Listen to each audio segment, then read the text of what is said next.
Queridos irmãos, iniciando mais um evangelho em nossos lares. Pedimos a Deus, a Jesus Cristo, a espiritualidade superior que está de plantão no nosso lar espírita Eulália Nogueira, para que durante o desenvolvimento do evangelho, nossos lares sejam visitados pelas falanges do bem. Que nós, nossos familiares e demais pessoas do nosso relacionamento sejamos harmonizados e tratados dentro de nossas necessidades físicas e espirituais. Hoje é do capítulo Dai gratuitamente o que recebestes gratuitamente, itens 7 a 10, mediunidade gratuita.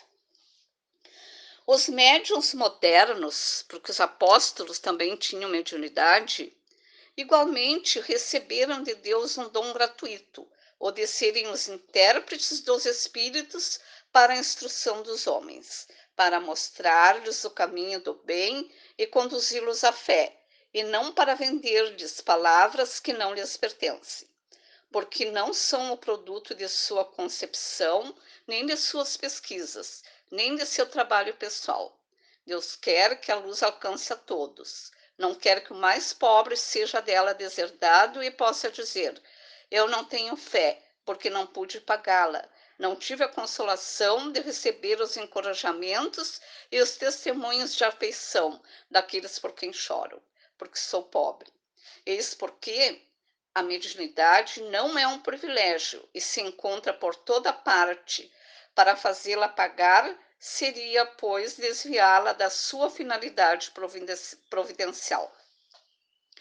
Todo aquele que conhece as condições nas quais os bons espíritos se comunicam, sua repulsa por tudo o que seja do interesse egoístico e que sabe quão pouca coisa é preciso para afastá-los, não poderá jamais admitir que os espíritos superiores estejam à disposição de qualquer um que os chame a tanto por exceção. O simples bom senso repele um tal pensamento. Não seria também uma profanação evocar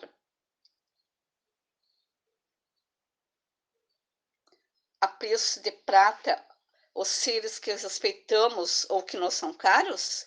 Sem dúvida, pode-se assim ter manifestações, mas quem poderia garantir-lhes a sinceridade? Os espíritos levianos, mentirosos, espertos e toda a multidão de espíritos inferiores, muito pouco escrupulosos, vêm sempre e estão sempre prontos para responder ao que lhes perguntam, sem se importarem com a verdade. Aquele, pois, que quer comunicações sérias deve primeiro pedi-las seriamente, pois se depois de se esclarecer sobre a natureza das ligações do médium com os seres do mundo espiritual. Ora, a primeira condição para se conciliar a benevolência dos bons espíritos é a humildade, o devotamento, a abnegação e o mais absoluto desinteresse moral e material. Ao lado da questão moral, apresenta-se uma condição efetiva, não menos importante, que se prende à própria natureza da faculdade. A mediunidade séria não pode ser e não será jamais uma profissão, não somente porque seria desacreditada moralmente e logo comparada aos ledores de sorte, mas porque um obstáculo material a isso se opõe. É uma faculdade essencialmente móvel, fugidia e variável, com a permanência da qual ninguém pode contar. Seria, pois, para o explorador um recurso sempre incerto, que poderia lhe faltar no momento em que lhe seria mais necessário. Outra coisa é um talento adquirido pelo estudo e pelo trabalho, e que por isso mesmo é uma propriedade da qual naturalmente é permitido tirar partido. Mas a mediunidade não é uma arte, não é um talento. Por isso, ela não pode se tornar uma profissão. Não existe senão pelo concurso dos espíritos. Se esses espíritos faltarem, não há mais mediunidade. A aptidão pode subsistir, mas o exercício está anulado. Assim, não há um só médium no mundo que possa garantir a obtenção de um fenômeno espírita em dado instante. Explorar a mediunidade é, pois, dispor de uma coisa da qual não se é realmente senhor. Afirmar o contrário é enganar aquele que paga. A mais, não é de si mesmo que se dispõe, são dos espíritos, das almas dos mortos, cujo concurso é posto à venda. Esse pensamento repugna instintivamente. Foi esse tráfico degenerado em abuso, explorado pelo charlatanismo, a ignorância, a credulidade e a superstição, que motivou a proibição de Moisés. O espiritismo moderno, compreendendo o lado sério da coisa pelo descrédito que lançou sobre essa exploração, elevou a mediunidade à categoria de missão. Aqui temos para completar, ver o livro dos médiuns, capítulo 18, e o céu e o inferno, capítulo 11. A mediunidade é uma coisa santa que deve ser praticada santamente, religiosamente. Se há um gênero de mediunidade que requer essa condição de forma ainda mais absoluta, é a mediunidade curadora. O médico dá o fruto dos seus estudos, que fez ao preço de sacrifícios frequentemente penosos.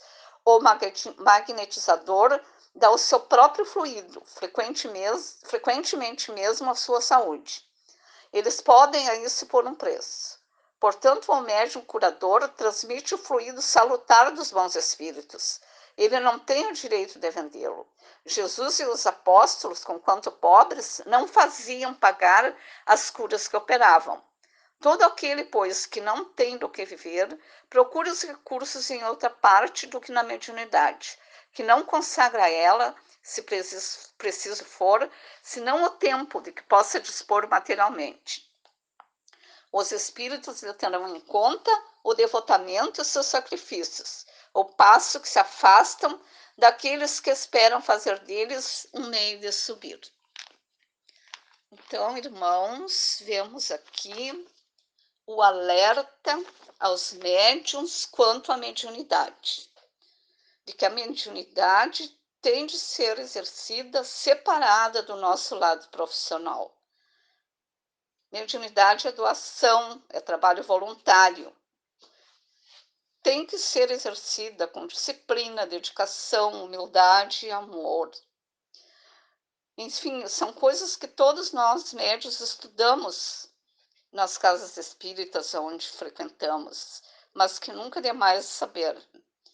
Então, queridos irmãos, vamos adquirindo essas qualidades ou esses cuidados com o tempo, com o estudo e com a prática da mediunidade.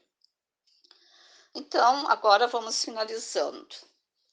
Vamos pedir pelas pessoas que estão com seus nomes mencionados para atendimento. Vamos pedir pelos doentes nos hospitais, em seus lares, para que a espiritualidade superior leve o socorro a todos. Pedimos harmonia na natureza, paz nas famílias e saúde para todos. Que nossas águas sejam magnetizadas com os fluidos de que estamos necessitando. E assim encerramos com toda a nossa gratidão o nosso Evangelho no Lar do dia de hoje.